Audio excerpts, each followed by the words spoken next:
I did actually put I did put our conversation up. Hasn't been published on YouTube yet, but it is sitting there. Oh, okay. I think people are gonna like that a lot because that was a lot of it's pretty in-depth stuff. Yeah, it was good. It's interesting. I've been exploring some themes today from what I experienced in a dream state last night. Ooh, I'm gonna need to turn off that music now. okay. One moment. I think that track is probably on YouTube. Don't know for sure. I haven't had a chance to catch up on any of the YouTube stuff. I mean, I'm barely keeping up with the chats. I gotta come up with a schedule or something. Like I've gotta, set myself time to do this, do that. Not getting enough done. Although most people would say I'm probably doing too much under the circumstances, but you know. Yeah. Well, I've been there. Uh, hmm and I don't know. Just having to see. I Oh, see how my abdomen heals. So, what's wrong with your abdomen? oh, ever since the folate deficiency, I screwed up my abs. Yeah. Uh, so it's been an interesting thing since this whole journey, though. So in my dream state last night, um, I had this Lamborghini Revuelto, and Mm-hmm. that was a fun car to drive. It was too, um, which right now there isn't a Revuelto Roadster, but I wouldn't be a bit surprised if one comes along very soon. Ah, maybe it was a precognitive Lamborghini dream. Yeah, well, you know, now over at Crystal Stern, there is some a little segment from Bashar that was posted there about living as if you already have what you're thinking, and I hmm already know the mechanic to that. That's the thing I like to call seed to expression. It's the seed, Okay. the soul essence, and hmm then that would express itself more or less quickly and more or less precisely depending on the resistance and the rules that the reality is being lived with. And if I just open myself up enough with that seed, it'll just come to fruition like a dream coming to fruition. hmm It's kind of a normal thing in a way.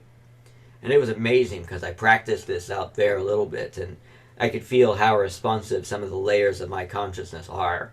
Oh, nice. And if I were to let go of more resistance, someone would drive down the alley and just let me have the car. Yeah. um, I I can afford to be a little picky though with how I bring it to fruition though, Well, sure. and so I the problem is I haven't decided exactly what I want to do because I could easily do stuff with Tat City and things like that. I don't really know exactly where I want to go. I just know I want to be Type One. Um, and I want to go ahead and um, I want to be something special, not from the perspective of many, not just for myself, but for everyone. And you know, from the perspective of one, it's just being loving and loved, and just doing that. And that's really all there is to it. Mm. I know, I know what seed to use to just have that. I'm doing that just fine.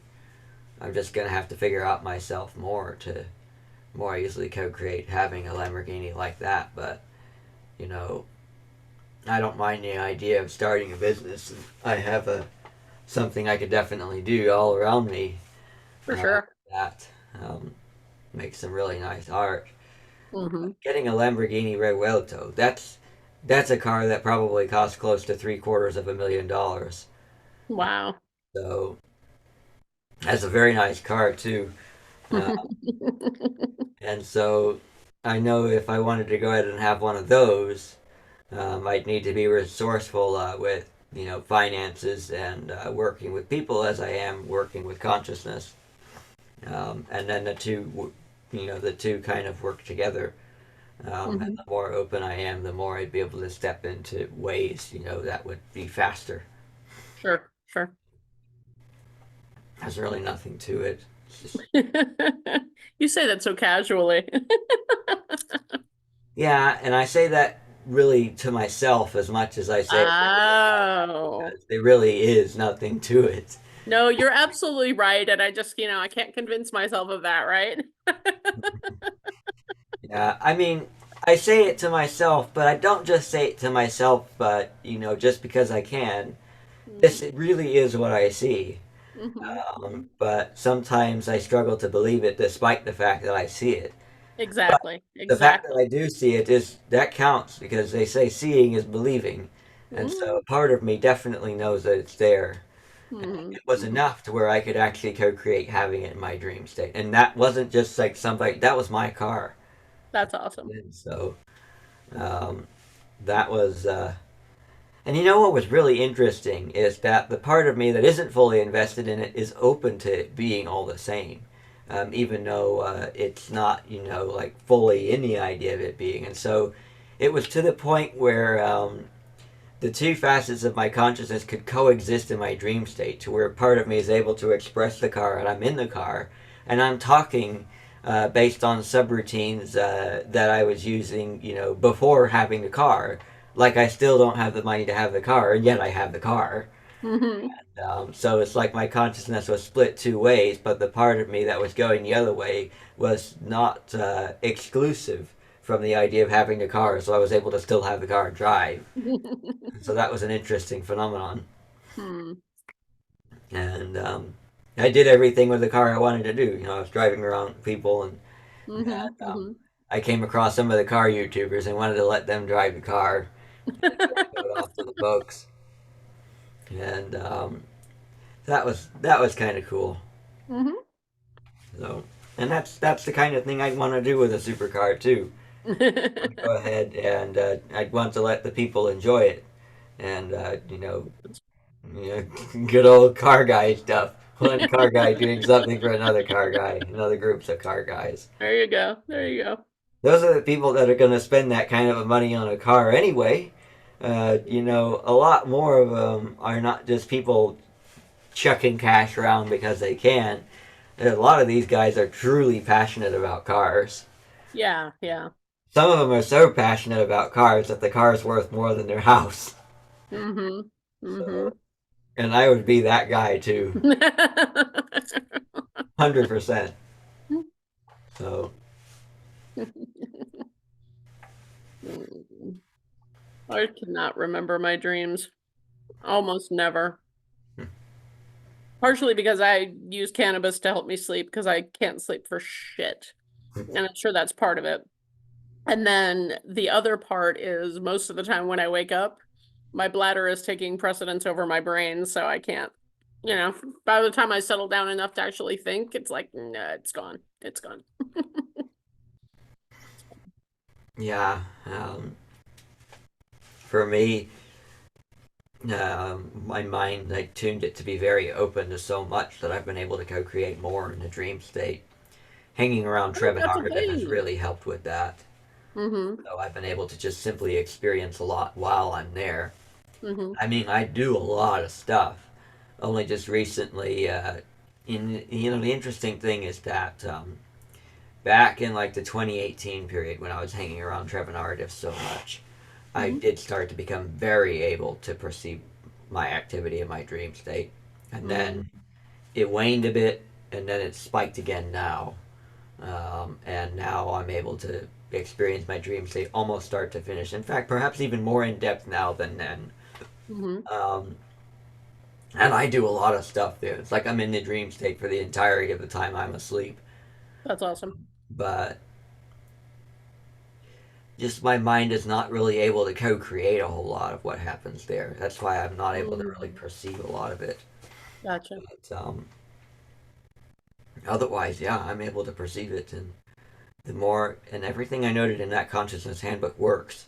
So the idea of seed to expression, and then the idea of openness to expression, and that way being able to perceive what the other layers of my consciousness are doing because they can be reflective and expressive of my mind.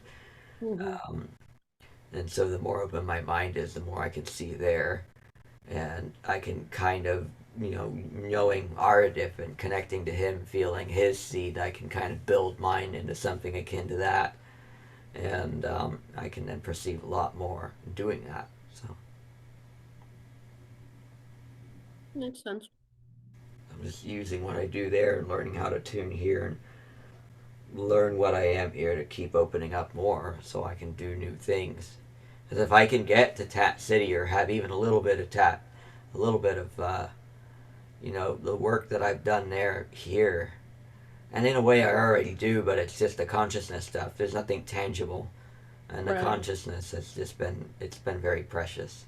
Um, Hmm. so I like how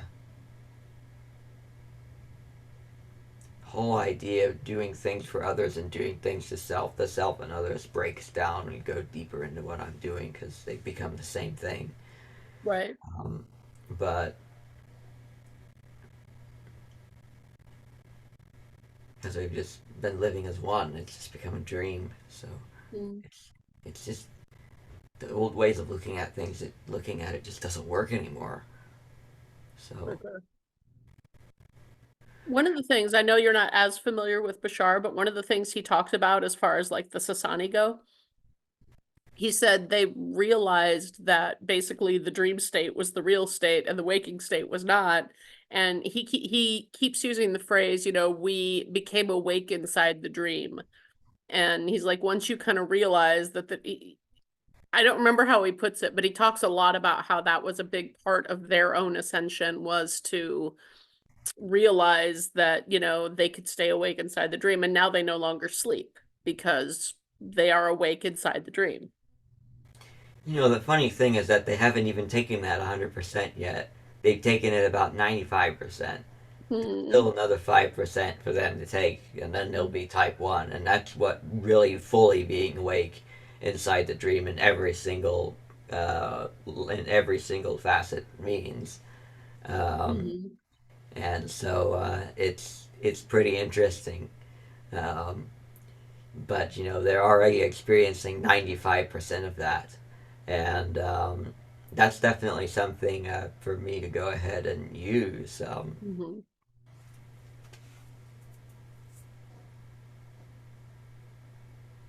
But it started with lucid dreaming for them. They may have already gone to the next level. Well, one of the things he talks about, and I'm sure this is probably true of all channeled entities, but I never, thought about it, is that, for us, there's a linear time frame. He's like, but when I'm talking to you, he goes, I could be talking to you from when I'm, 510 or when I'm 30 or, Yeah, um, 150, 130. yeah, I mean any any age, right? And Yeah, in one of the transmissions I saw him say, because he's like, Earth is transitioning and everybody is also transitioning. And he said, we have gone to the next level. And he said, we're now called the Shikani instead of the Sasani. I remember that. Yeah, but then like later transmissions, later from our perspective, they don't talk about that. And the people in the Bashar group, everybody still says Sasani, so do I, and a Sasani as opposed to a Shikani. But somewhere in there, it's already happened. Yeah, yeah, I remember that well. Okay. After Shakana, who was someone, in a way, Yes. what I'm trying to do is very Hmm. much akin to what Shakana did for his race, and that's kind of what old Tat is all about. That's cool. That's very cool. I have to tell you something though. I can't swear that I resonate 100% with this, but her messages are very exciting. Um, there's a lady, she's called Lady of the Woods 444 on YouTube, but then she does another channel called Out of This World or something like that with a friend of hers. And she channeled a message that said there was going to be a being born this year that was going to like basically change everything. Like it would open up the a love tunnel or love bridge or something. I don't know what it was, but it reminded me of that Chicana story. And I was like, I wonder if it's going to do A, the same thing, or B, if that is a component of, maybe not every, but if it's a common component of ascension where there is a being born that has that profound effect, like in the Sasani case where it telepathically connected everybody, what's this one going to do? Is it going to do the same thing? Is it, is there always a chosen one that's born that way? I don't know. But it was fascinating and it reminded me of that story for sure. So, Yeah, and it reminds me of Jesus as well, mm-hmm, because Jesus did that, and he didn't quite take it all the way. mm-hmm, And that's what I was really doing, because I saw Jesus's work and I understand what the essence of what he was trying to do was, and I've basically been trying to finish that in a lot of ways. Um, and it's really interesting. Some of the things that I've experienced in that journey, um, it's almost felt like Jesus' work was my work in a way, even though I don't really exist in that way. But in mm-hmm. a way, yeah, it's consciousness in the end, uh, Sure. and in oneness, absolutely, you can go ahead and blend into the idea of something.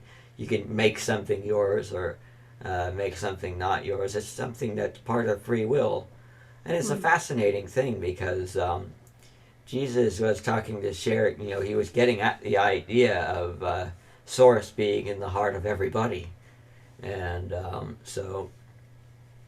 and the thing is that I'm doing with the consciousness handbook and all that, and it's all about. For me, it's doing things more the old-fashioned way, doing things in reverse to what Shakana did, where instead of the idea of bringing the dream into reality, it's it's building the reality into the dream. So Mm-hmm. where basically I'm learning the fundamentals of consciousness, like the absolute bare bones, which I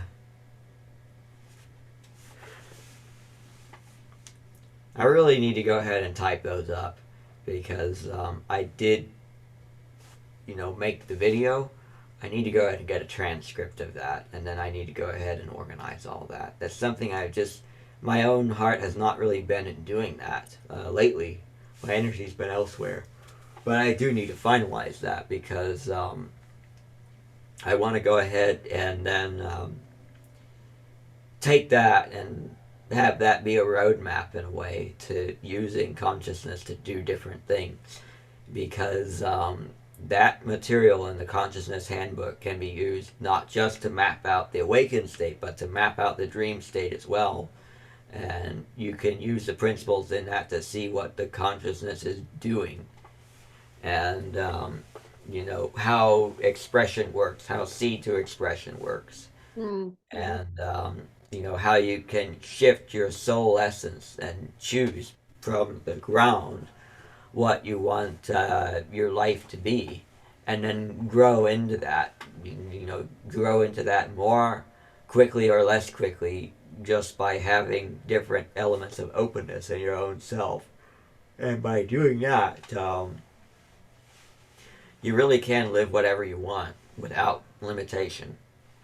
Um, so even moving up and down in the densities freely is something that the handbook puts a lot of focus on. Mm-hmm. So that's I don't know if you've seen that video, the handbook material. I haven't yet. You have no idea how many tabs I have open on my computer, and I don't actually open my computer that often because I have to do this rigmarole to do it, and sometimes it's days, so it's on my list. Yeah, that's you know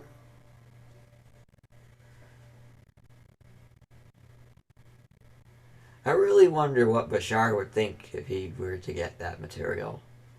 Oh, That would be really interesting. you're I think planning on passing it along? I'm working to do that now. Okay.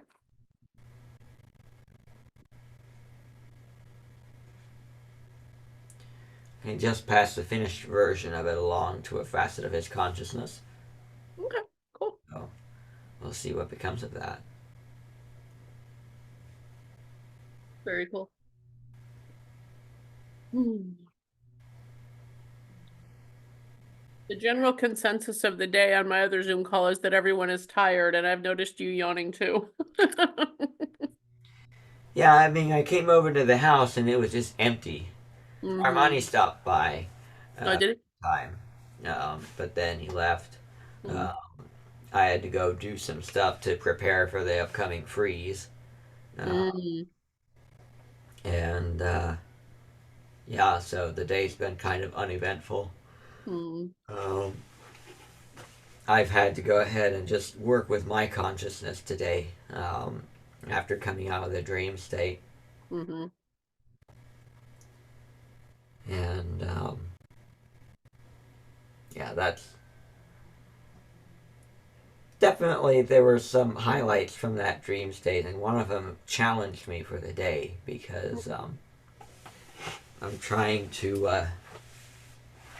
There's an old addiction that I've been working to break, and I've had a clean year with respect. Although what that you've been learning to break? There's an old addiction that I've been Hmm. working Okay. to break, Mm-hmm. and so far I've had a clean year with respect to that. Mm-hmm. Um, and today was a bit more of a challenging of a day. Mm-hmm. I'm just having to keep going. Yeah. I struggle with the cannabis use. I mean, I only started using it after 20, like after it became legal here, because it was never worth my license, right? Yeah. Um, and it was a lot of fun. It's probably just as well I didn't, do it back in the day, because I probably would have lost myself to it. Oh, hold on.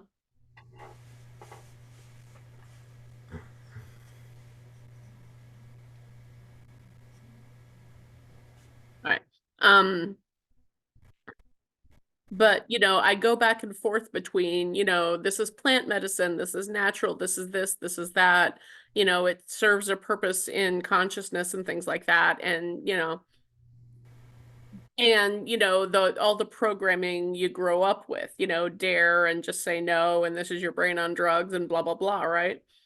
Um, and I've noticed that it's completely my attitude about it. If I'm hem-hawing about it, and if I'm like, I don't know if I should do this or whatever, I take it, and it's not as effective, it's not this, it's not that. But when I'm like, I'm gonna do this and it's fine, either for sleep or even if I just do like, what, I'm just gonna get high and have fun, then I have a good time. And then I don't feel conflicted about it, and I'm in my joy, and I'm this, that, and the other. And I don't know if you saw, I want to say it was the 2024 thing that Aradif did, and somebody asked about, addictions versus highest excitements. And he literally, did you see that one? I've heard Aradif talk about it. I don't know if it was in that. Mm, Know if it was in. I don't know if you're talking about the New Year transmission. I did I hear think so. that, Hmm. but I know that he's talked about that before, Hmm. and I know that I was able to relate to it when I did hear him talk about it because for Yeah. me, the addiction, it's there's been an imbalance that I've had for a long time, ever since I was in middle school. Mhm. I've never been able to balance sexuality in myself, and so I've had problems with porn and things like that. Gotcha. Gotcha. And What is balanced sexual? Well, I don't want to get you off track. I'm curious later what balanced sexuality looks like to you, but go ahead.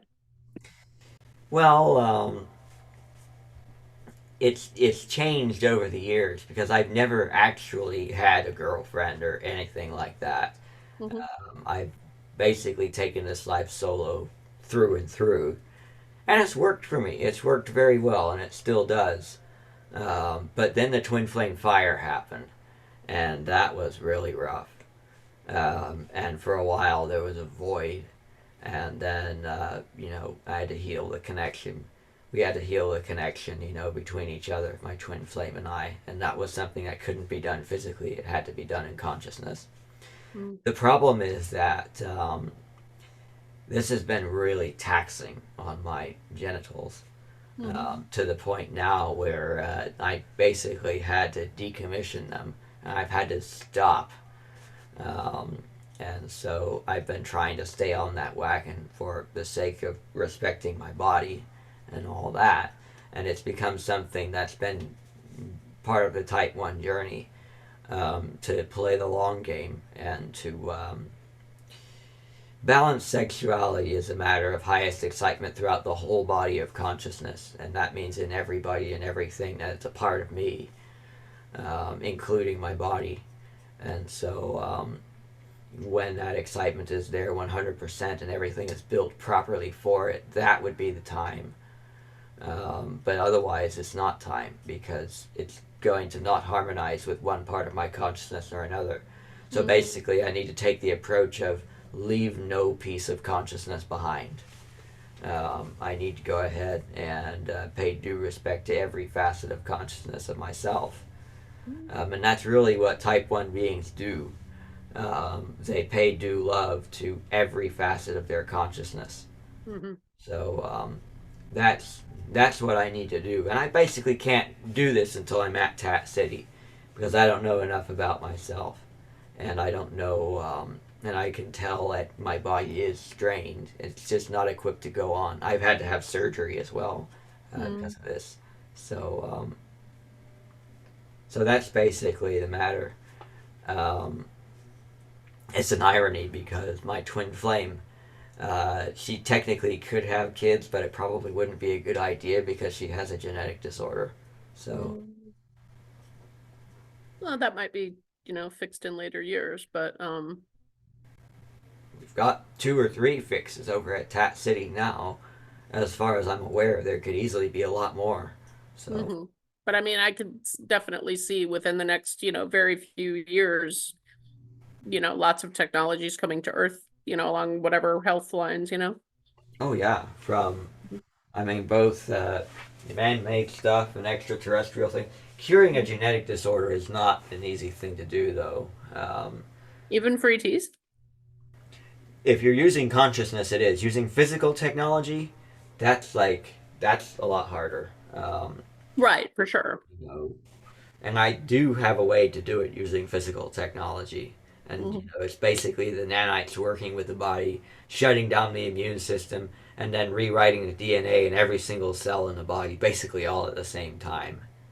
Um, and then you have to figure out which, what to actually do, like what needs to be done in the DNA. And for that, you need to know the entire DNA ecosystem of the whole of the Earth collective and the trends there. So that way, the change that's made is still within the human archetype and still usable and matches the rest of the genomic structures throughout the Earth collective or throughout the human collective.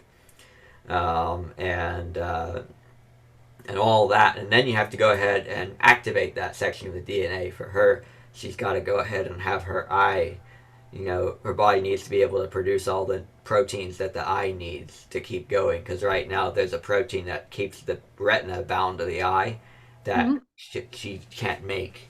So, Gotcha. so I basically, if I were to do it myself, I would retrace, I would look at my body and trace the proteins that are not in hers in mine to their points of production and figure out what parts of the DNA are involved in that. And then I would look at her DNA and see what's different. And once I figure out what's different, and then I know the genomic structure of the Earth Collective, like where is it in my body, where is it in Joe's body, where is it in James's body, where is it in Isabella's body, then I would know what to do, and then I would know what change to make, and then the nanites would carry out that change, by the procedure I described. Shut down the immune system, change the DNA in all the cells in the body at the same time, and turn it back on, and then any other changes that would need to be made, the body acclimating to the shift in the DNA, that would need to be done too. So that way, if everything is done right, it should be fine, but it will be a change in the rhythm. So everything would have to be carefully trained and set up properly so that everything is in working order when everything's said and done. And then that's it. Not That's it. how to physically communicate. That sounds overly complicated for that's it. Um, and by overly complicated, I mean A, I don't resonate with doing that much work, and B, why don't you just turn it over to the people who can do that sort of thing and let, like, like I do in shamanism, turn it over to the spirits and they just fix it. Well, that's one way to do it. But the other thing is you can just go ahead and let your own creator consciousness do it. Yes, same thing. Just in a different reality. Hmm. That's probably the easiest thing to do if you're masterful enough with your beliefs. Yeah. Um, and then you could just directly express your body through creator consciousness exactly the way you want it. So, and that's what a lot of ETs do. That's what a lot of the guys out there do. That's Um, what I look forward to doing. yeah, that's the easiest to do once you know how to do it, and once you get used to the idea of that being a doable thing. So, That's the trick, the idea of it being a doable thing. I believe it, but I don't know it, and therefore, blah blah blah, right? yes, it has to be something that your consciousness is used to, something that's Right. part of life, just like the stuff that we know. Hmm. Um, and then, so if you can train yourself into seeing that, into growing into that, Hmm. then yeah, that would be how.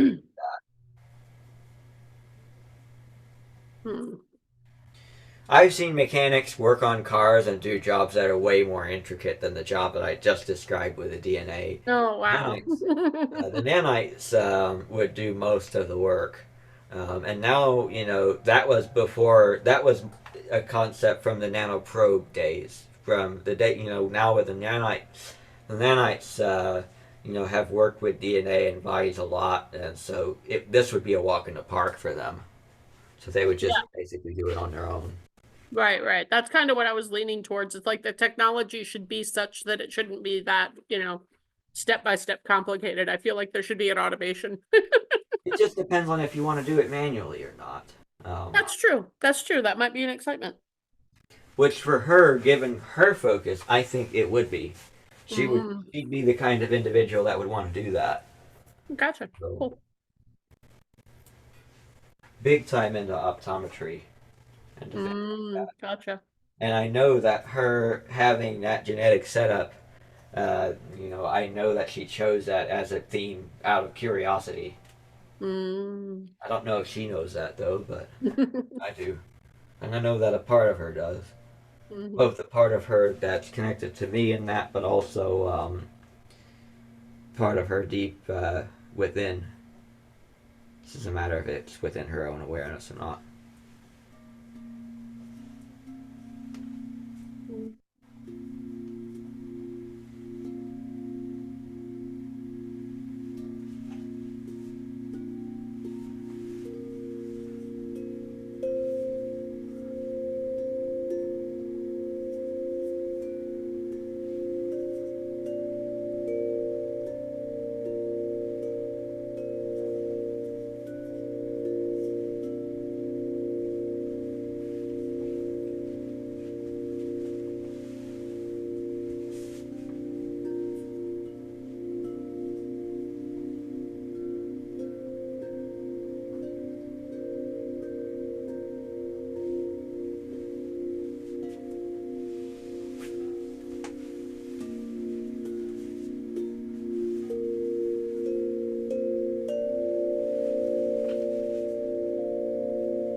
Are those fluffy on the ends or are those wooden? These are rubber bands wrapped No around. way. Yeah, I wrapped rubber. That's fabulous. All of these are custom made for specific notes Okay. and specific sounds. I actually need to. I need to redo the bends on this one. smaller bands on the ends of these are done. They're no longer generating the sound that I'm looking for.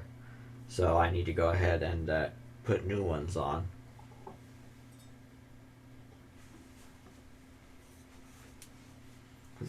These are a little too light. They're great for tenors, but the rubber's a little too thick, I think, for the tenors.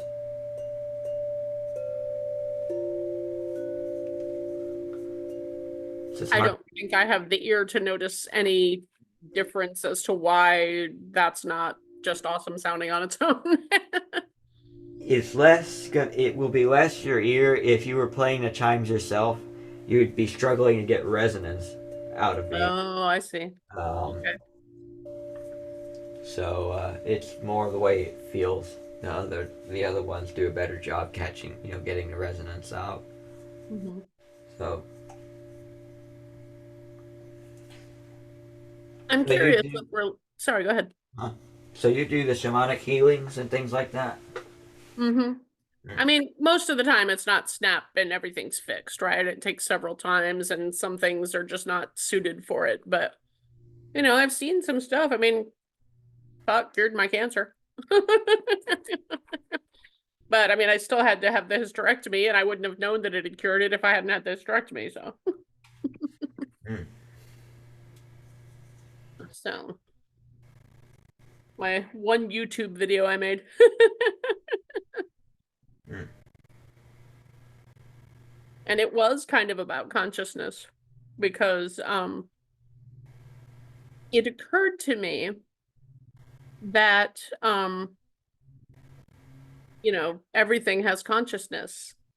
And it occurred to me that, maybe my uterus wanted to have the experience of cancer. And, I just agreed to host that, right?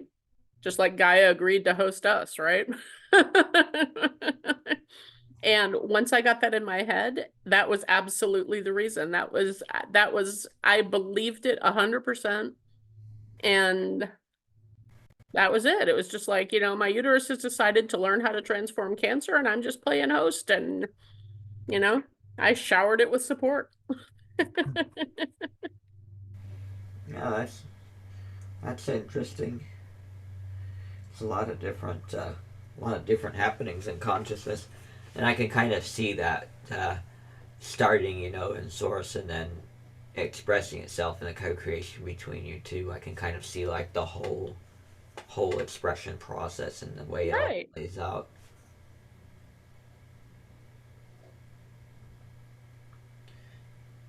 For me, it's I live very, very close to my own core, so Mm, I know that there are elements of curiosity that I've had with respect to consciousness in general, and my mm, body tends to be a direct reflection and expression of my own curiosity. mm, It's almost like it's the other way around, like my body's hosting me in a very deep mm. way. And It's so, true though, right? yeah, it's been almost more like I've been taking it on a journey, and Mm, that's one of the reasons I want so much to go to Tat City and go out into space is to mhm, go experience things with a human expression that just don't get experienced by a human expression within this collective. mhm. Something very different. Um, and I really just want to venture into new consciousness, do things that just haven't been done with the human expression, anywhere near this area. So, Cool.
That's pretty effective.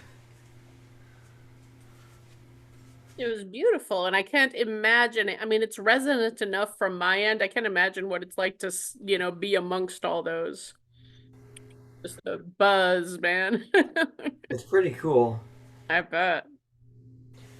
Well, I just did a little healing with myself, but it wasn't even. I wasn't even using the sound really to do it. Just expressing myself in a note. But the healing that I did was just the idea of picking a different seed for expression, letting Mm, that express itself, and opening up to my mind to the idea of that being a thing. And it seemed to work like a charm. cool. So, and that's the definition of science. You go ahead and lay out a way to do it. You do it, and it's replicatable. You can There you show go. somebody else how to do it, and then it becomes a documented fact. Hmm. So, Are you familiar with aura patches? I don't think I've heard of those. I don't know if they still exist. Um, in fact, I tried. Apparently, there are now two companies because the guy who invented them died. And I think his wife is running one company and then somebody else is running the other. And I guess there's some friction. And I tried to write to them a while back. They would only sell them to people with like, some sort of care background, healthcare, mental health, whatever, right? Hmm. Um, but they were basically little frequency patches. They were imbued with frequencies. And the guy discovered that every action in the body is preceded by a frequency. Yeah. So he just narrowed down the frequency for this, that, or the other and made patches. There was for pain, there was for, thyroid, and I mean, you name it, they had a patch for it pretty much. Yeah. They were great. Inexpensive. The guy didn't want to like make a lot of money for it, but I didn't buy them very often. But yeah, it was, and your chimes could probably do something similar. I mean, I know there's stuff on YouTube all over like, this frequency will do this, and I'm assuming you've kind of looked into that. I'm not familiar with it, but No, I haven't. oh, It's okay. because I know the fundamentals. And the Mm, fundamentals are consciousness is whatever you have it be. It could be mm, it could be a sound that doesn't do anything per se, or it can do something quite profound. It is literally whatever you have it be. And so that's what I always share with respect to my music and all that. mhm. Um, they're the definitions and conceptions of what's beautiful and what's ugly. They're beliefs in humans, though. It's all created. And the Mhm. heritage of them and the history has to do with the nature of our physical body and their evolution. And the idea of some things being distasteful to it and not resonant with it, and some things being tasteful and resonant to it. There are histories that you can find everywhere, and patterns of expression that are meant to express love and connectedness, and others that are meant to express hatred or disconnection or pain. All these different things, and anything and everything in between and beyond. Sure. Um, and so, with those trends, you can kind of see the beliefs and the histories behind all of them, and the programming and all the different ways you can rig up your consciousness. But in the end, you rig up your consciousness every step of the way in every single facet, in every single detail, all the way down to the finest little piece. And so when you know that, then you can really do whatever you want with music. Because if we trace the fundamentals, so there's the body, there's the healing, the frequency right before the healing. The frequency, if I'm not mistaken, is somewhere in between. It's either at what a lot of people call the quantum level, or like the basically the last level in between physicality and non-physicality, Mm, level okay. through which soul essence directly expresses itself, where there is physicality, and then either on that level or a level before that level is where this frequency takes place. But the essence of what's happening is the seed, the choices that are being made, within your own self of what you're going to have the part of creation that you experience be. And this is why Metatron says, I'm whatever you have me be, and whatever I do, whatever you tell me, that kind of thing.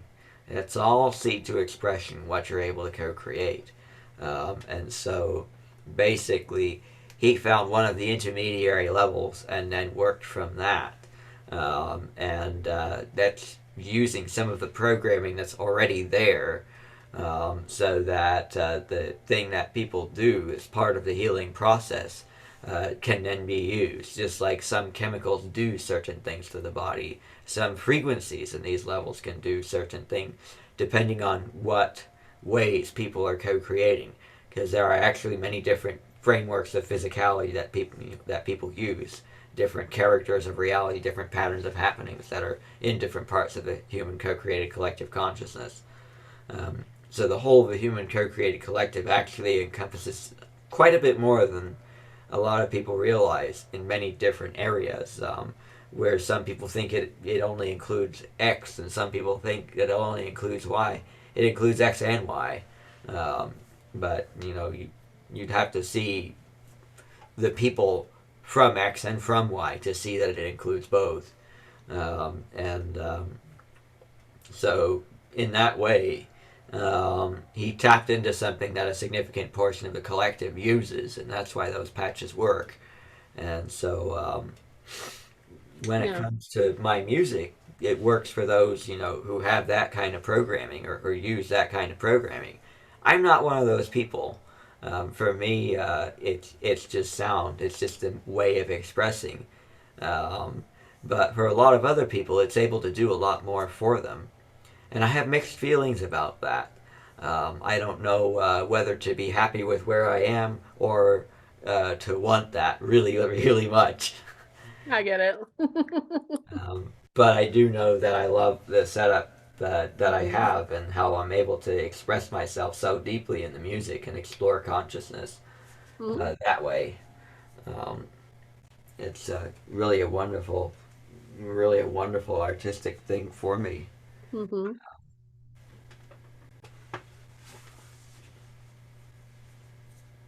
But it is fascinating, seeing these different things in context to the fundamentals, because when you see the fundamentals, you can start working with them, and like using your own, like shifting your seed to one of health and one of being well.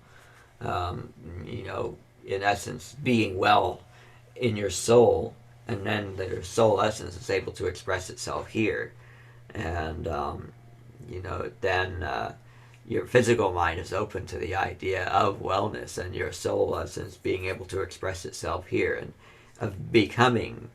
Your physical mind is used to the idea of the reality becoming what's experienced that soul, as it first trickles into the sixth density, and then into the fifth density, and then ultimately into the fourth density where we are now.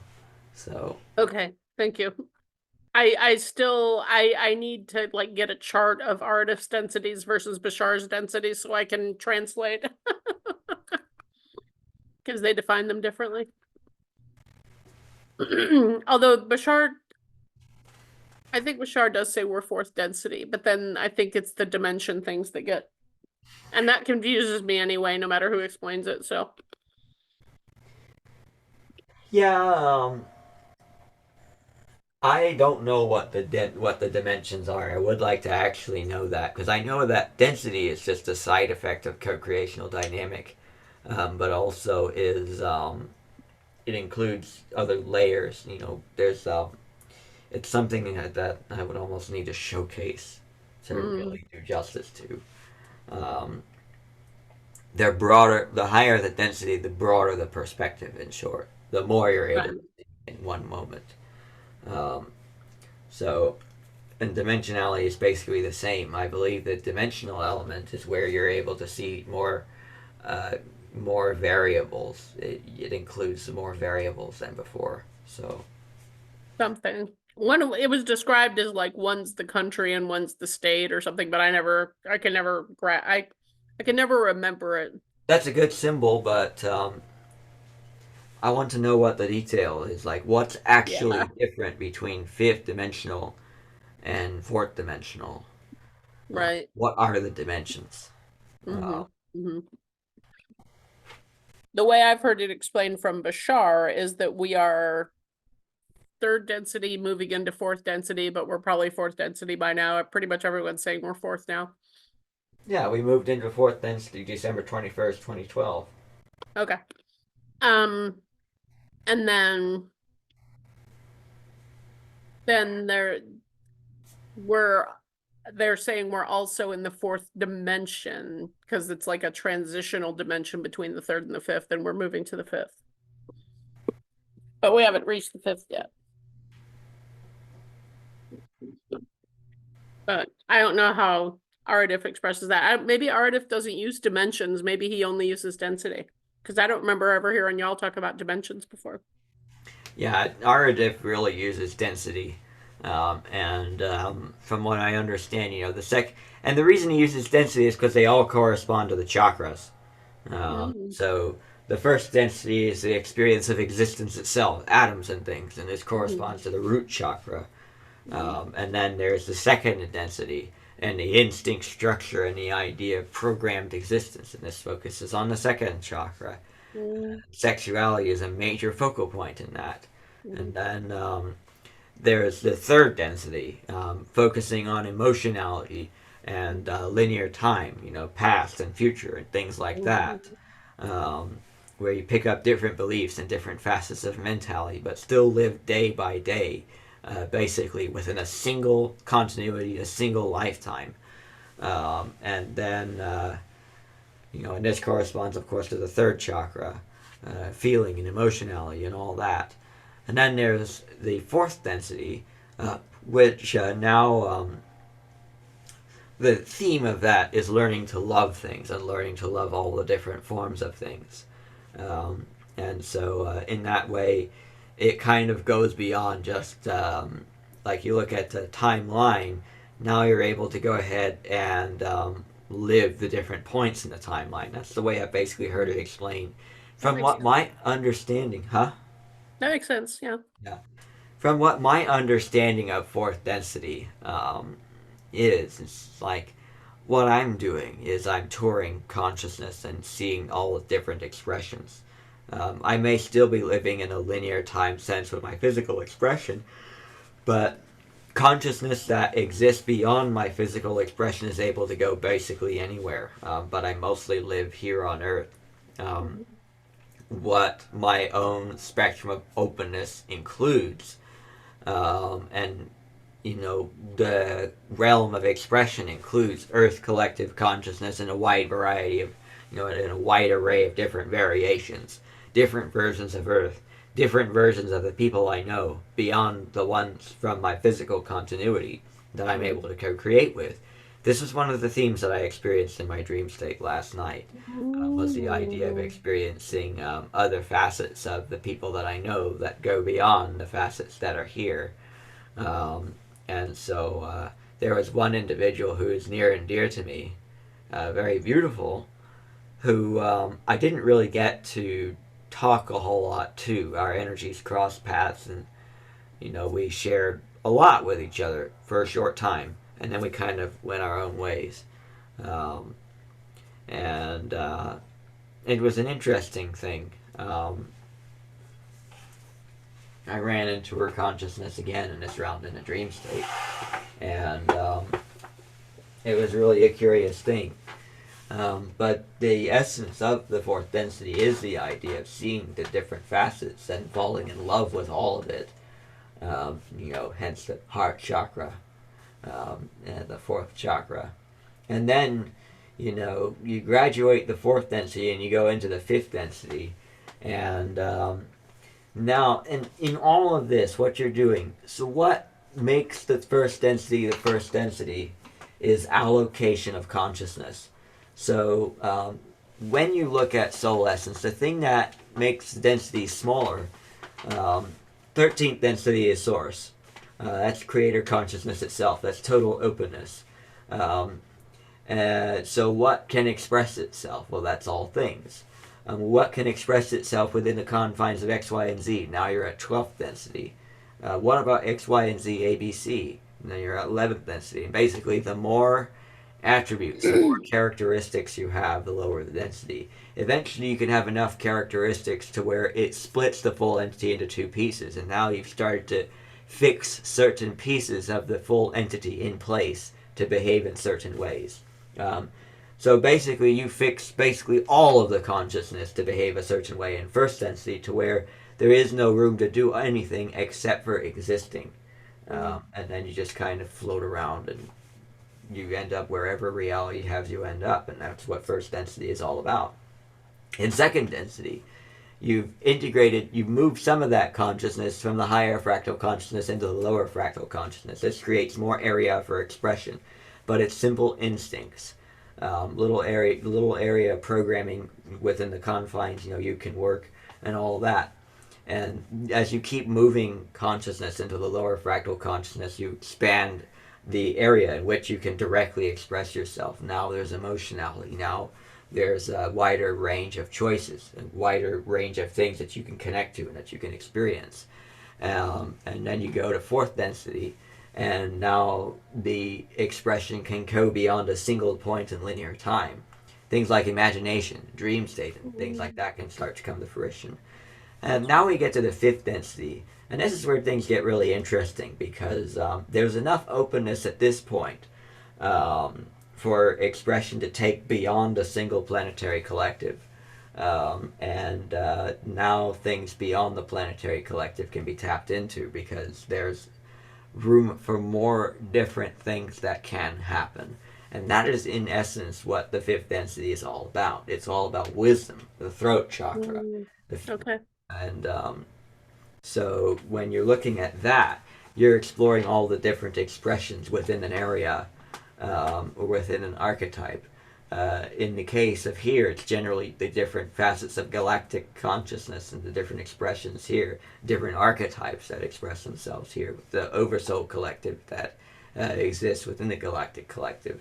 And so there's all these different things that can happen, all these different ways of being that you're open enough in fifth density to see, having taken consciousness out of the fixation that is the higher fractal consciousness and into the fluidity of the lower fractal consciousness, in which now you can directly express yourself. You're taking consciousness out of autopilot, and it's now manual. You're now more living your adventure and creating your adventure rather than having it, if you will. And that's the gradient shift from the first density upward until you get into the seventh density. So once you've seen so many things, eventually, you get open enough to where it all sort of becomes a part of you, and you're able to see a level of the framework of it that brings us to sixth density, which the sixth density is really quite a lot different in a lot of ways from the fifth density, and in other ways it's really basically the same. You've seen everything, and now it's the third eye chakra, where you combine the love and wisdom of the fourth and the fifth chakras. So in that way, it's the way Aradif described it, I think, was brilliant.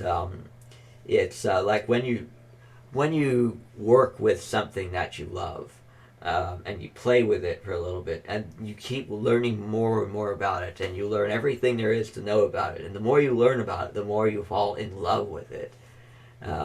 And so the more connected you become, and that's what sixth density and the theme there is all about. It's all about connectedness. And so from this perspective, it's like taking that last look at everything that you've just explored. You've achieved a level of openness to where it's all at your fingertips, and you can go take a look at any of it at your leisure, freely. And this is enough openness to where you can shift yourself to different ways of living, different ways of existing. Many sixth density races are able to co-create teleportation instantly from one world to another without the use of any kind of technology.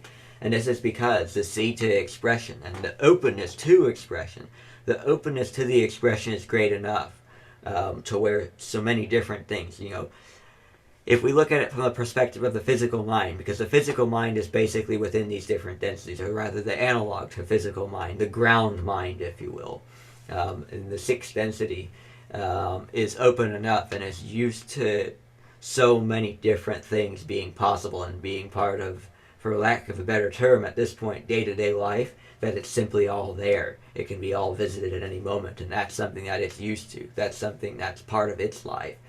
And so when you shift your seed to expression and you want to go explore something specific, you can immediately co create that. This is what, in essence, the idea of teleporting to different worlds is. It's like shifting to different moments in a dream state, from one stage to another, from one experience to another. And in that way, you're visiting your own consciousness and you're encountering and experiencing more facets of yourself and co creating with more facets of yourself. Um, and so that's basically what the sixth density is. And Arjif, being at the very end of that, is able to experience such a high level of connectedness with his own race that he's almost just as much the rest of them as he is his own self, even though he lives from the perspective of his own self. Um, he knows himself so well that he sees what in him expresses itself as everybody else. And then he knows how his consciousness behaves, that he can see what everybody else is likely to do, um, given where he is in the moment. And of course, is able to carry on the experience wherever he wants, basically, from there. But he sees where everything can head on its own, if you will, if left to do its thing. So, because he not only he not only is aware of all of his consciousness, but he knows how it works. He understands it. So that's sort of these are all different things that I'm integrating into my own self and that I'm learning to do myself because I want to have that sort of experience. And and then you graduate the incarnation cycle and go into the seventh density, into the oversoul level. Um, Mm.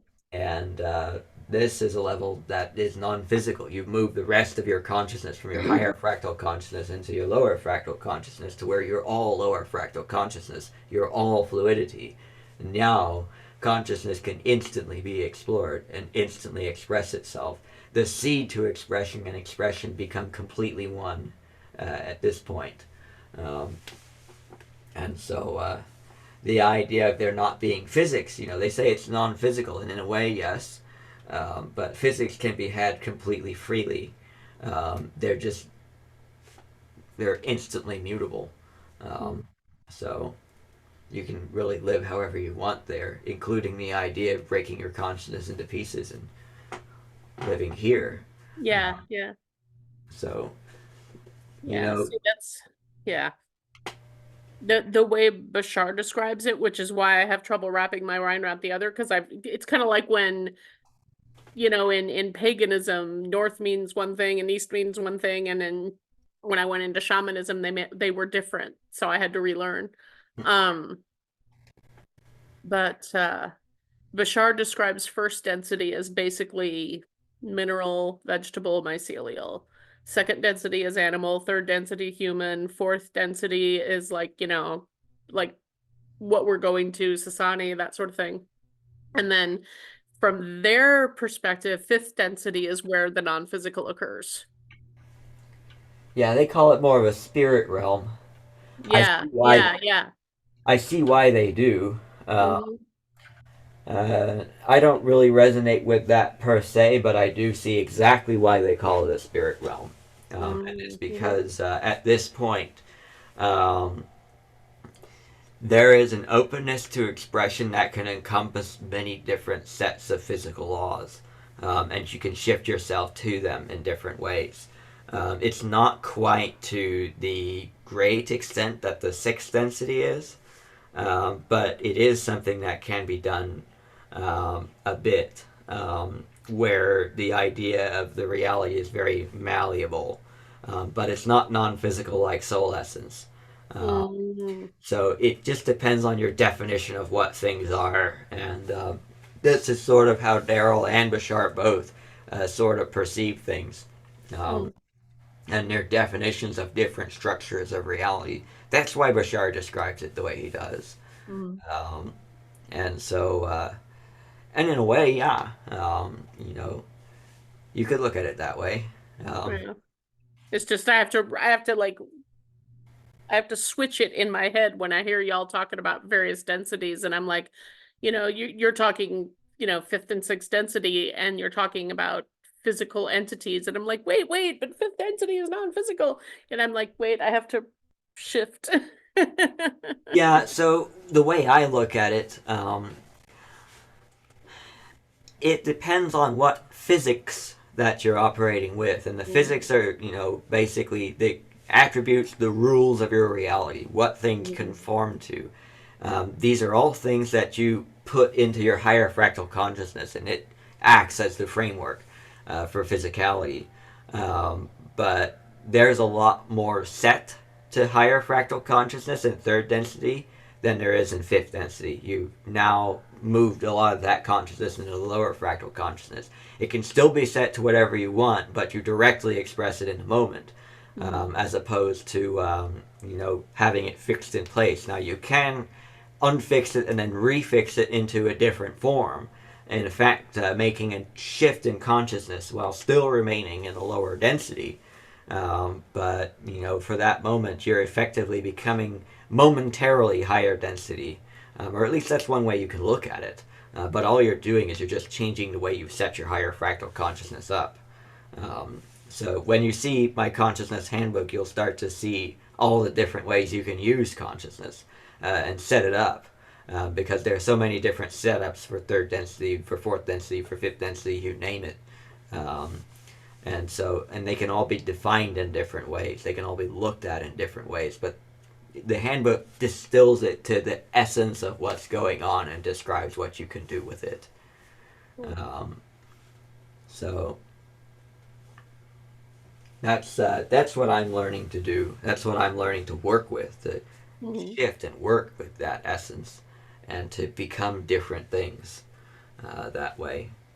And it's interesting because when I talk about seventh density, other ways you can look at it, because you can see there's more room for expression. There's more room in consciousness to experience as you go up into density. This is what it means when he says a bigger consciousness. Sure. There's a lot of room for expression in the sixth density because it encompasses such a large area. Seventh density, yet even more so, that of many incarnations.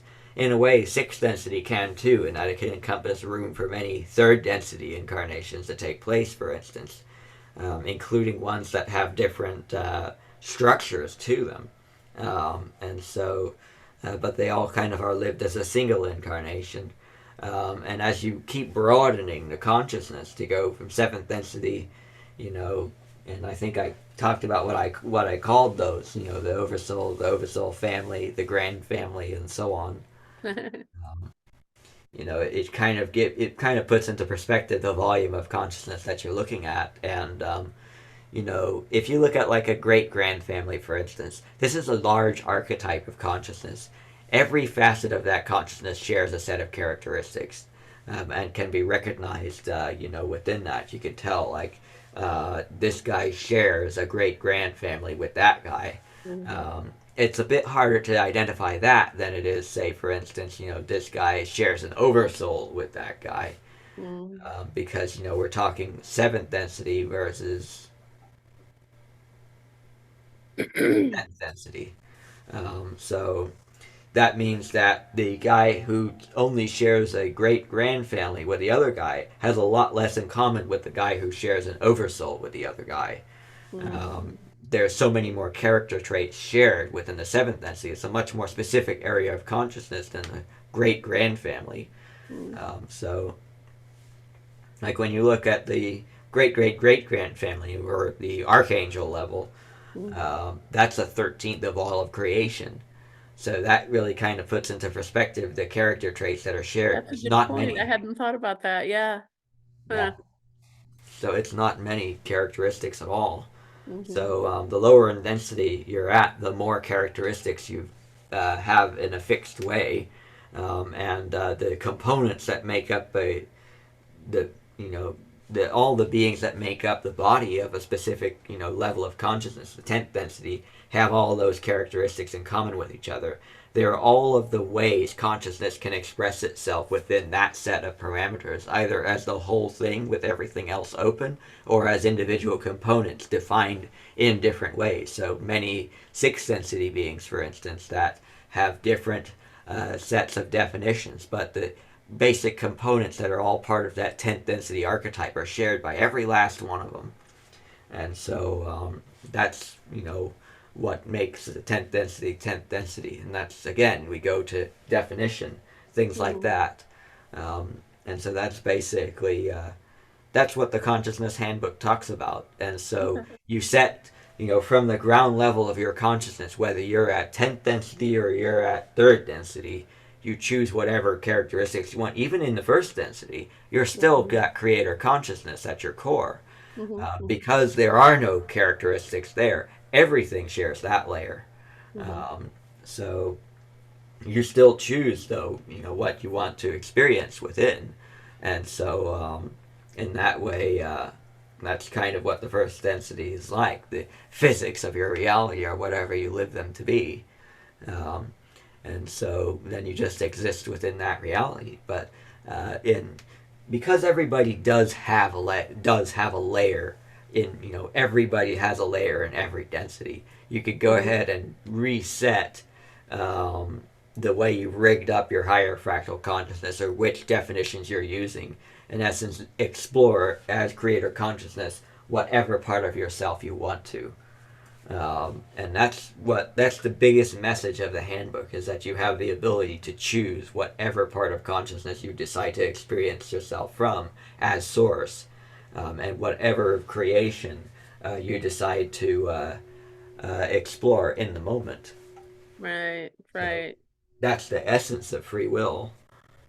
And that makes perfect sense. I guess it just never occurred to me that, I'm just kind of sitting here complacently saying, yep, I know that's possible, but, not yet, not until we ascend, not until we, but, certainly there's some consciousness exploring, but obviously not to the degree that you do.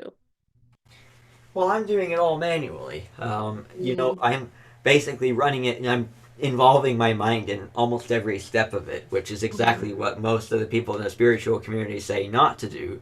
And the reason they say not to do it is because they're saying don't close yourself to it. But if your Mhm. mind is open and you work at it from an excited perspective as opposed to a Mhm. closed perspective, then yeah, you can do it with your mind. I can It's just a totally do matter it of with my mind. I have trouble getting rid of it. But yeah. I do think I try to do it with a fairly open perspective. I mean, I can intellectualize a lot of it, but I can do it with that kind of open perspective. I mean, I had an experience this past summer where I was looking for a new lawn care company basically. And, some online recommendations, blah blah blah. And, I don't need anything fancy, okay, right? Yeah. I just need somebody to cut my grass and keep the city off my back, right? And these people were highly recommended. And, I had called a bunch of people and said, I can you do this? Can you do this? Can you do this? Because I'm thinking long term, long term, one of these days I want to do landscaping, right? Um, and these guys came highly recommended. It was a couple, and the woman's mother runs one of the rescue organizations that I've worked with before for cats. And so I'm like, okay, that was the clincher, right? They were pretty good and that was the clincher. And they showed up, they mowed twice. I prepaid them for a couple of months. Well, I didn't prepay them. When my monthly bills came due, I paid them because that's when I had the money, right? And they mowed the lawn twice and then they didn't. And they didn't, and they didn't. And I mean, I ended up getting a notice from the city and I was thrilled to get the notice because then I could email them because they were practically ghosting me, saying, look, I got this thing from the city and I told you from the get-go I didn't want, and I'm being very polite about it because I'm kind of non-confrontational, right? Um, but, as all this is going on and I'm in distress about it, the neighbors they're not quite complaining, but they're making it known that I have a jungle in my yard and they don't, right? Um, and I'm through this whole thing, even through the distress of it all, I'm like, what is this trying to teach me? What's going on here? What's the lesson here? What am I not getting? And I really had this mentality of, if they would just drive by and even look at my yard, they would feel so terrible about the neglect that they have done that they would be like, "Oh my God, we're so sorry. Let us do your," Um, and when they finally did come and cut it, and they wouldn't even talk to me, like they didn't come to the door, they didn't do anything. I mean, that, yeah, they like didn't. But I realized that, and they had all these excuses, and I guess they did have a death in the family, but I found out from somebody else that they're always this unreliable, which is weird because, again, highly recommended, probably from people who used them the first couple times. Um, Bear with me, I gotta get to this point. But I realized that my desire for them to feel bad about what they did or what they didn't do was the issue. And I'm having trouble parsing it verbally tonight, and I apologize for that. But the idea is that I came to understand that, they got their own shit going on. They don't need to feel bad about it. And that helped me to understand that I don't necessarily need to feel that. I am not saying this right. I had a great revelation at the summer and it's not coming out. I don't know if I you're think getting I it can. at all. I think I can finish the sentence for you. Please do, because clearly I can't. That you didn't need things to happen or play out a certain way. That you didn't need. It analogs to what I've been learning from the thing with Rob. That things do not have to become well through one specific avenue. If you just open up to things, they'll become well one way or another on their own. That's part of it. Not so much in the sense that, my lawn finally got mowed and my neighbor has now taken over, and that's a much better choice at this point, right? But in that sense, yes, it does all work out, and the world didn't blow up and I didn't get, charged a ridiculous amount of money for the city to mow the lawn for me. But it's the judgment part. It's the I was judging them for not doing what they said they were going to do and taking, more money than, I paid them more than they gave out. And it ties into judgment, and I can't connect the dots today, but it was a really great lesson for me on learning how not to judge in that way, or at least to be able to step back and take that perspective, because you still got the knee jerk, right? Or at least I still do. But to be able to step back and be like, wait, no, this isn't the energy and the vibration I want to put into this Yeah, interaction. they No. don't require the judgment to become well. They don't require the punishment to do what they need to Yeah. do to find their hearts. Basically, Yeah. they don't Yes. have to For be made. that. They don't have to be made to find their hearts. Mm-hmm. So And therefore neither do I, right? yeah, you That's the can. trick. That applying it back to yourself, how does this affect me? How can I learn to judge myself less? How can I learn to, set that aside and just become more, as you often say, more love, more this, more that, Yeah. right? You can count on yourself to be yourself just from your heart's desire to be yourself. You don't have to push yourself into being yourself or push anybody into being what you or what the world needs them to be. They'll Mhm. naturally drift into that. The more you're open to expression in its truest excitement being, the more it can be its truest excitement. This is how Mhm. Trebs and Ardif's and Bashar's world exist. Bashar's Mhm. world, majoritively, and it's getting the last pieces of that in place. Mhm. Feels like they've made some progress since we started talking. Excellent. You have to imagine that. I mean, this doesn't seem to be the case. And again, I'm looking at it from a linear perspective. But, when Bashar talks about, we're in this density and we're working towards this density, or, any of them, because a lot of the channel densities say we're all moving up to the next level, with you, or, in our own respective levels. But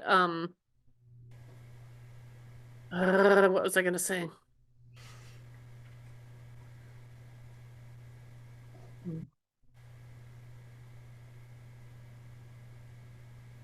Oh my God, I lost it. We're all moving up in density. Yeah, but it was from before that. Oh, it seems to be like, once you're at a certain point, you should be able to move through the densities much quicker. And maybe that is the case, relatively speaking. But I mean, the Sasani and, presumably the Yits and the Denebians or whatever, have all been at whatever density they're at for a while now, right? I mean, it's not a matter of, we've graduated to fifth and now everything is just zoom. It's not. I mean, there's apparently so much more to explore in those next levels that Yeah, we because can't even perceive of. I believe the rate of consciousness integration increases, but the amount of consciousness to integrate in fifth density Ah, is a lot more than the amount of consciousness to integrate in the fourth density. So even though you're going so much faster, you have so much farther right. to go. That makes sense. Yeah, yeah, yeah, yeah, yeah. Okay. Because it's multiplicative basically, as opposed to additive. Mm-hmm, mm-hmm, mm-hmm. So because now, and this is where the dimension element comes into play. I don't see exactly how, but I know that this is the general idea Mm-hmm. that where you now have like, here's a single lifetime. Okay, how about a multifaceted lifetime? How about a multifaceted lifetime, if you will? That kind of thing. That's the lifetime with dissociative identity disorder. Well, it's just you're looking at many different forms, many different expressions, with one of the variables now opened up as opposed to being, set. Now, with another variable opened up, that literally adds a whole new dimension to experience. And so now you're changing a setting that you weren't changing before, and that adds a lot more different combinations of expressions to be within the Hmm. archetype that you're wanting to experience than Right. the other variables that are still set. If you look at each density to correspond to a variable, Hmm. then when you open up one of those variables, it encompasses a much broader scope of consciousness. So, Yeah, I think that makes sense. and that's the multiplicative element comes into Hmm. play. Yeah. Because first you're within the confines of all the combinations of what each of the three variables together can be, given what each one of those three variables can be. And then when you bring a fourth variable in play, there's all the things that the fourth variable Mm. can be, times all Right. the things that the third variable can be, times all the things that the second variable can be, times all the things that the first variable Right. can be. I vaguely remember those formulas from high school. Yes, a very similar concept applies to the different densities. Mm. And so now you can see how much more the density, of one density Yeah, that's a good point. includes. It's a Yeah, lot. yeah, yeah. So it's a lot to And explore. I have often self-deprecatingly referred to myself as the math is hard Barbie.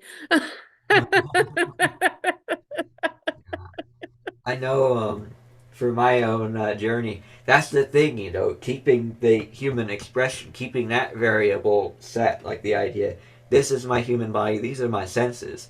Hmm. Um, what kind of things can I have everything around me be? And so I'm Hmm. basically learning to free up those variables, Hmm. um, to have more different things able to be around me so that I can experience different things.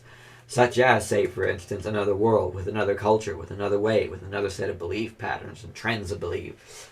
Hmm. Um, and, being able to go visit other planets. And, being able to, instead of only experience myself with certain abilities, be able to experience myself with more abilities. Right, for Um, sure. so I can do different things and go see new things. Mhm. That's the essence of what I'm trying to do. Mhm. And Tat City sort of ties that all together for all the different beings to basically do the same thing over there. Mhm. Uh, Mhm. so that's really sort of the spirit of what I'm trying to do, what I'm working with. So, Now, Tat City, is it open to all? yeah, Okay. The reason I asked that is because you had mentioned the arena, yeah, and I was trying to wrap my head around type 1 beings in an arena. And when you explain the idea of, when death isn't really death, it doesn't really matter. And when pain isn't really pain, it doesn't really matter. And I grasp all that. But it was a lot for me to wrap my head around. Wait, why would he have one there? Well, that because was it's on no judgment and anybody can come and it's fine. that thing about pain, is only a thing that was tested in my scooter rack, and Uh, apparently I integrated that very, very well because I enjoyed the whole experience home despite my knee being in searing pain. wow. Okay, cool. Yeah, that was pretty rough. Well, my BDSM tendencies can actually kind of relate to that in some ways. Yeah, But usually those are planned ahead of time, right? yeah. My knee is still not 100% fully recovered. I mean, I Your messed knee up did this not week. get a safe word, man. Uh, yeah. I mean, the problem is where the scrape is. There's newly healed flesh. I Uh, can't sit on my knee like this because that could screw up the newly healed flesh, and that sets mm, the healing back. yeah, So, yeah. And then, how much scar tissue is too much scar tissue and yeah, so it's just having to work its way into being healed little by little. were you the one who was talking about fascia or was that the call before me, before this? I think it was the call before this. I think it was fascia, did you say? Fascia, the connective tissue. FASCIA. Yeah, that wasn't me. Okay. Because that's something that, they typically do a lot of work on, especially with developing scar tissue and things like that, is a lot of fascia work.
That one was really high.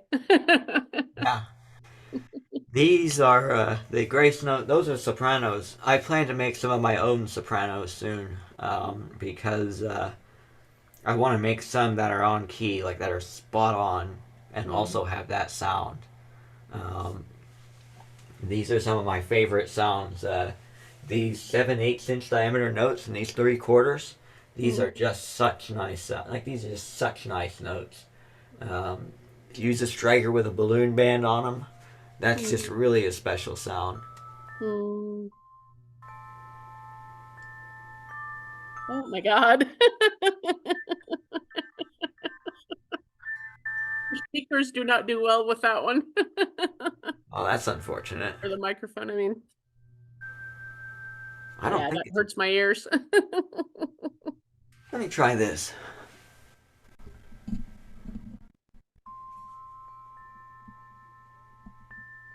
That better? Yeah, it hurts my ears less. I think it would hurt my ears even if I were in the room. So, but it's no longer as How about whatever it now? was before. How about now? Yeah, that's better. There's more resonance to it. It's still that last one you did is still kind of jarring, but it's not as dissonant. Wish you could have taken my ears for a spin. Maybe I'll learn to do that at some point because uh, it's very pleasant for me. I bet, I bet. I tend to prefer lower tones anyway, so like in the resident Renaissance fairs where they've got the chimes hanging from the trees that are taller than I am, those are the ones I like. Yeah, ones like this one right here. This is one of those kind of chimes. Oh, Renaissance fair. So I bet you've come across a company called Music of the Spheres with the big black yes. chimes. Yeah. I think that's the ones I'm talking about, probably. That's them. Okay, One yeah. of those big sets is here, and this is the Mm. lowest note from that. Oh, yeah. Yeah, see, I love that. I tend to prefer minor keys in general. Those were minor keys. The other Exactly. ones. That was an A minor, and then that was a sharp minor. Mm. Correction. I do not have perfect pitch, so. Yeah, this is an E minor. So, Music of the Spheres is in Austin. They're not that far away from where I'm. Oh, really? I've been meaning to go down there, and I wish I'd known that. I could have visited when I was there. Oh my God. yeah. So the factory and the showroom are right next to each other. Hmm. And so I've been meaning to go visit them because I need to order some custom sets for them, and I also have some things to share with them, the easy Mm. swap concept and all of that. Yeah. So I'm basically going to pack all this up into a van, Oh take it God. down there, and show them what I've built. So I'm going to build, a portable version of it over there, Hmm. play them some stuff. Ah, that's awesome. And Sarah absolutely loves Chime. She's the owner of the company now, Oh, and she knows her way around these things like really well. hmm. But I found some ways to do things that she's never thought of before. Um, so and I showed them to her over the phone. Hmm. And then I sent her to my YouTube channel, but unfortunately, it just didn't have what it has now. That was what actually inspired me to start posting my music onto YouTube, to Oh, finally start doing that. So uh-huh. that's why my music is there now. Gotcha. Uh-huh. So I want to go ahead and take this stuff down and let them go ahead and start making easy swaps and things like that. Because I still have my niche with respect to building my chimes, so I still have enough to where I can easily share basically everything I've got with them, and they got their area and I got mine. Hmm. Um, so it'll That's be really cool to just share all that and see what of it they decide to take and run with. That's awesome. So yeah, most of the chimes that I play in here now are music of the spheres. So Very cool.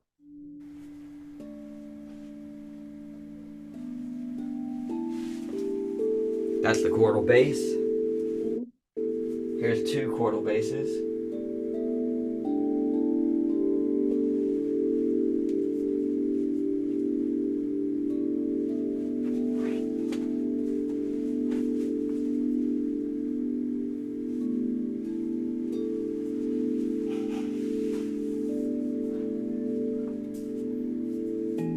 I have this thought. Yeah. How good are you at reading other people's consciousnesses and vibrations? Let's find out. You want me to give it a go?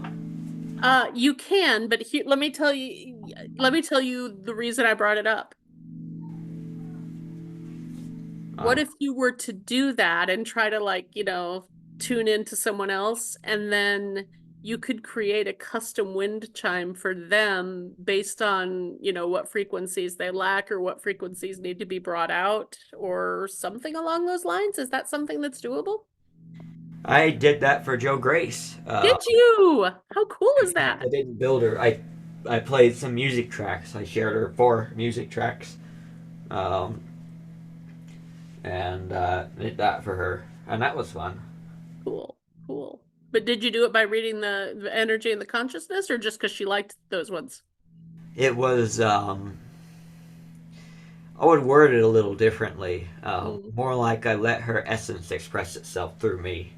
And, Oh, like I played by inspiration of what she was, and in oneness basically.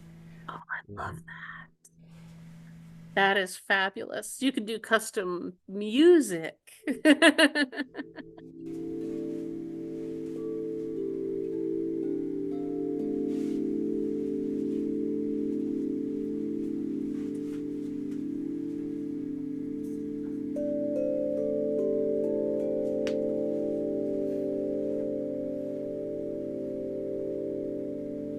I really can't wait to show this to Sarah and the staff over there. When are you going? When are you going? I have no idea.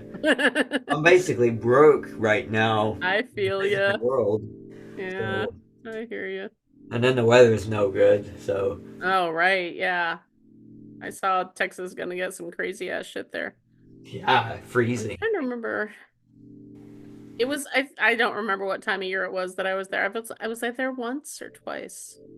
I think just no, I was there a couple times.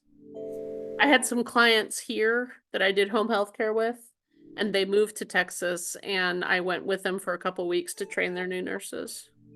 Hmm. None of which stayed, and I could tell they wouldn't.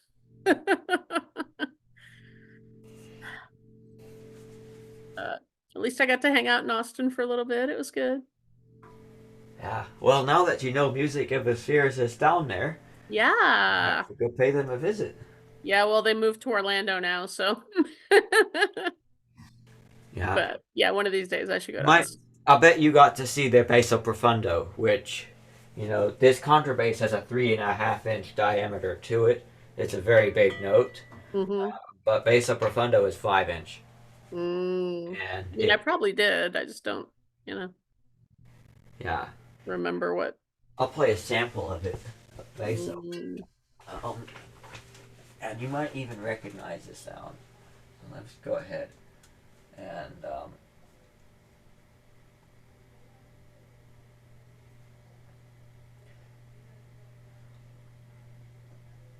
looks like Omni has some visitors. Oh, Um, last I saw he was working in the garage or something.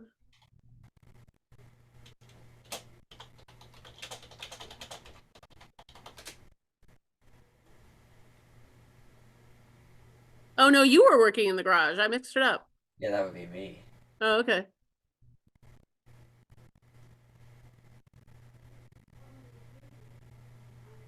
I'm Here's one of them. Music of a Sphere shop at the Ren Fest.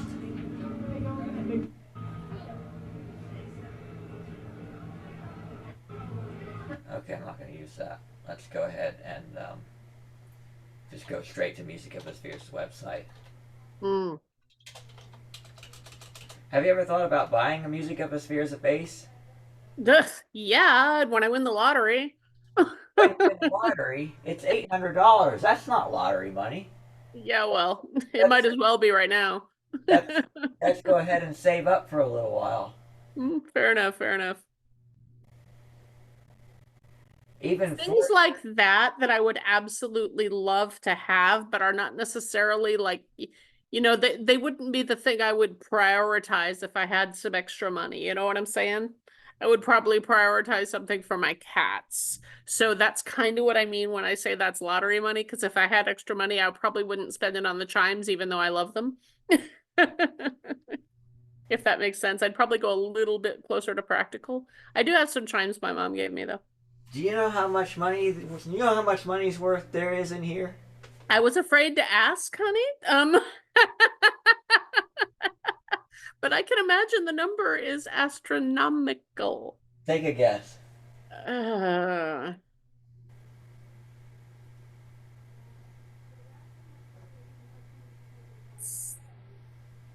Ballpark 10, give or take two or three. You would be accurate if you about triple that. Mm, So damn. I something. originally started to say tens of thousands, but I was like, no, that's too much. But damn. It's. I have about $30,000 worth of wind chimes in here. Wow. So yeah, it's a lot. I mean, I went all in. I want, Obviously. I wanted to do music, and I did music, and I wanted to buy the Music of a Spears Basso Profundo. This one Mhm. right here. Mhm. Yes. Good God, yes.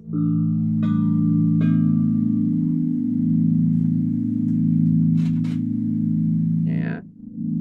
Yeah, I love deep bass notes like that. Subwoofers? Love subwoofers. Yeah.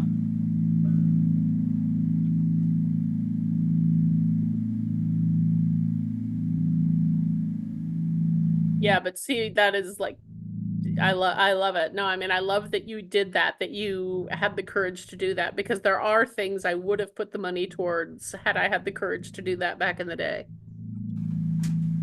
Well, I plan to buy a Lamborghini Revuelto, and that's probably about 750 grand. So, and I know how to go ahead and make that kind of money. So, Mm. and I think I can even do it doing what I love doing, which is chimes. So Well, yeah, of course. that's what And I. and keep in mind you don't necessarily have to have the money. You could just get one. There are lots of ways. I mean, you go ahead Hmm. and inspire the right people with things like Hmm. Cat City and other openness. I mean, the ways are open for ideas that haven't even occurred to me. So Exactly. there's that sort of thing. I mean, you Hmm. just never know what kind of things can come around each corner. Exactly. So here's I did a little thing by the way with my uh, notes using a sound sample to where I could synthesize chime notes such as these, which I'm about to go ahead and set up. Here's a G3. When you say G3, do you mean what, three octaves above or three octaves below C or what? That would be a G of the third octave. That's a music thing. I will show you the entire array of notes Oh, okay. with this link. This will allow you to play with music in a pretty interesting way. Hmm. That's a tone generator right there. That's the tool that I'm going to use to tune my chimes. Hmm. Oh. Just like using a tuning fork. You might actually find that really useful for your purposes. Which are? For sound healing and things like that. You can I've generate. never done sound healing, but it certainly would be interesting. I mean, the aura patches don't count. Those aren't mine.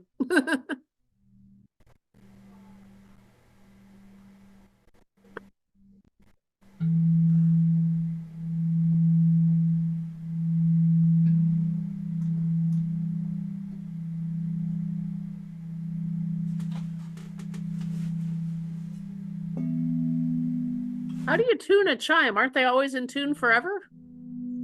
Yeah, you. It's a matter of the length of the note. If you go ahead and change how long the note is, so you cut it to make it higher, and then you can actually tune it down by weighing it down with coding.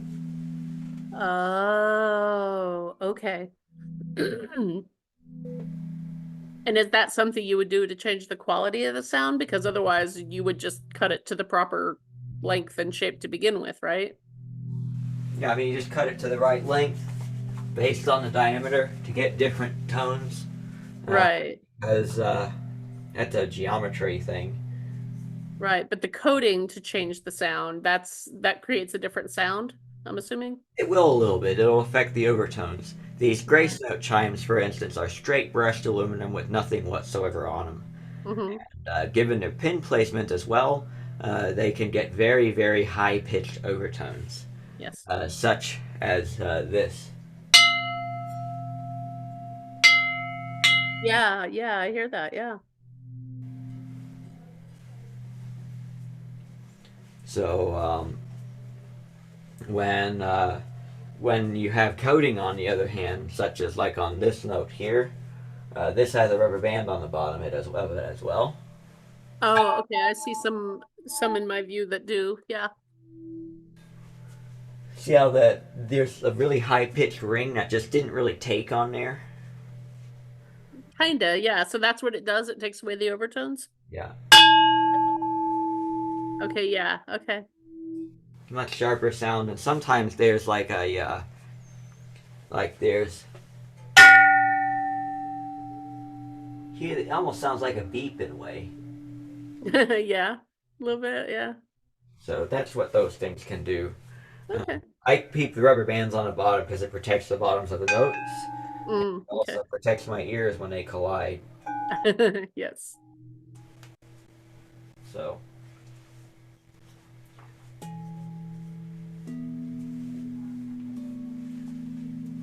let me get the big one now.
Still to this day, my favorite thing to do. I don't do this very much. Here's the thing. I like to put rubber bands, the sustain control bands, to make these resonate for a short time, and I love the sound that comes out of them. But I'm not the best player. I need them on to practice, but then I miss the sound of long resonance, and I miss the idea of being able to record on YouTube because it's really hard to make a viable recording with the sustain control bands on. So they Mm, end up not staying on very often. But the sustain control bands allow me to make some of my favorite sounds on chimes. mm. So because the Does that mean sustain, you just have to double up, make the same one, some with, some without? yeah, but I used up all my money. I get it. I get it. But more than that, the my work dried up, so Ah, that's really the problem. So I'm basically sitting around, not really able to do much right now. Um, but I know that the problem is that at the same time, I've been allocating all of myself to consciousness. There just mm-hmm, hasn't been room for much else lately because I'm really trying to be type 1. mm-hmm, mm-hmm, And that is a higher priority to me than really anything else. And the other thing is that if I achieve that, I really get to have the cake and eat it because then uh-huh, I do everything I want. So mm-hmm, for sure. something I've always been able to do, but fully integrating into that, then I can really embrace that in a way that I just simply wasn't able to before with the setup, because the setup wasn't made for that. So I'm making it for it. I had this sudden thought. Yeah. Do you have any sense of, it's a thought, I'm not saying it's true one way or the other, that's why I'm bringing it up. Do you have any sense that your desire to so strongly to be a type 1 includes resistance to being type 2? And do you think that holds you back? At one point it did, Uh-huh. not really anymore. Okay. Um, because it really wasn't a matter of so much not resonating with being type 2 so much as it was aspiring to be something new.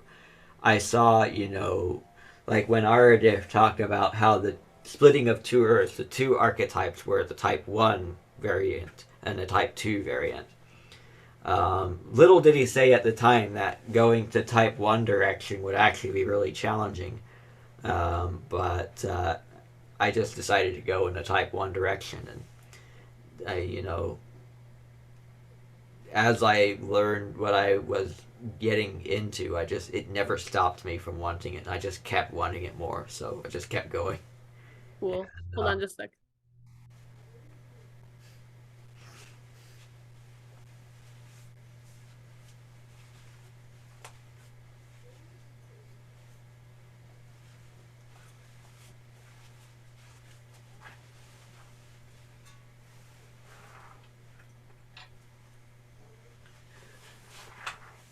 I am probably going to get off because Glenn is going to bed and I am not capable of talking softly with any kind of consistency. all right. Well, right quick, I'll go ahead and share this before we disconnect Yes. then. Uh-huh. Well, now it's two things. And the first thing is that the idea of the type 1 and what I'm doing, it's really become such a great source of excitement for me. And the idea of integrating into an aspiration and all that. Mhm. But also, I have a very much of a get it done kind of attitude. Like if I want to Mhm. get something done, I'm going to get it done. I'm not going to dance around the idea. I'm going to go straight to getting it done. I'm going to do whatever I need to do to figure out how to do it. Because I'm also going to do it right. I'm not going to rush it. I'm going to do the job right. Cool. That means attending to all the details that need to be tending to. And I keep finding more with being type 1. But the road I've enjoyed so much and have also, from prior things, built such a low level of self judgment that it was just so easy to just go down this road kind of effortlessly despite the difficulties. I knew Mhm. what I was getting in for and knew how to train for something going in, Ah. how to train my mind for things that I would encounter in the future. So when I did encounter them, I kind of knew how to handle them, and I was able to get through a lot of really difficult stuff that way. But it's always been the idea of bringing to fruition my dreams. And so that's what I've kind of been doing all along. And when I learned of what type 1 being is, I really realized it's kind of like the end game of many of the elements Mhm. of what I'm trying to do. And that just made me want it more. So it is truly my highest excitement to do what I'm doing, despite the fact that it is kind of an oddball thing in the galaxy. A lot of beings don't go so far out of their way to be type 1 the way I am, Mhm. where I'm basically throwing everything into trying to get to that energy. Mhm. Mhm. And I know I can do it. But it's just not something a lot of guys just want to enjoy this kind of life. But I saw what could be, and Mhm. that just made me want it. So, That's awesome. so the second thing that I wanted to express was that I'm very grateful to have gotten to co-create. It's been my highest excitement to co-create this, and Yes. um, in having you as a part of me here, I've seen new parts of myself that I hadn't seen before, and in our oneness, my own growth as a part of you is therefore your growth. We congratulate you on your growth. Thank you for ours. Right back at you. No, I really enjoy the one-on-ones. It's nice. I sometimes some of the energy in the house is less resonant with me. I, I know, and I mean, I've learned to kind of enjoy that in its own way, but usually when that happens, because what I am isn't so reflective of what it is, Hmm. it's able to experience less of me. Like there's less of me that has a place in it, but Yeah, yeah, yeah, yeah. ambience itself has a place, and so in that way, they can kind of enjoy me being a thing that adds a little bit more life, if you will, that kind of thing. Even if it's not saying or even if it's not really saying anything, it is there. Hmm. Hmm. And that's part of what makes life special, and that's why some people enjoy living in the city. Understood, understood. It's helped me a lot because, I come away from times like that to say that to be like, okay, this was kind of bothering me. Where's my judgment here? How can I do this better? I don't immediately jump to, this other person is, and I mean, there's a little bit of judgment. The one guy that was there that one night, there was a lot more judgment there, and I had to really like check myself on that. But for the most part, I can kind of step back and be like, okay, why is this bothering me? And what is it about me that's, blah, blah, blah. You know the drill. Yes. Yeah. So, anyway, my dear, love you. I will see you next time. And thank you. Yes. We love you as well. Good night. Good night.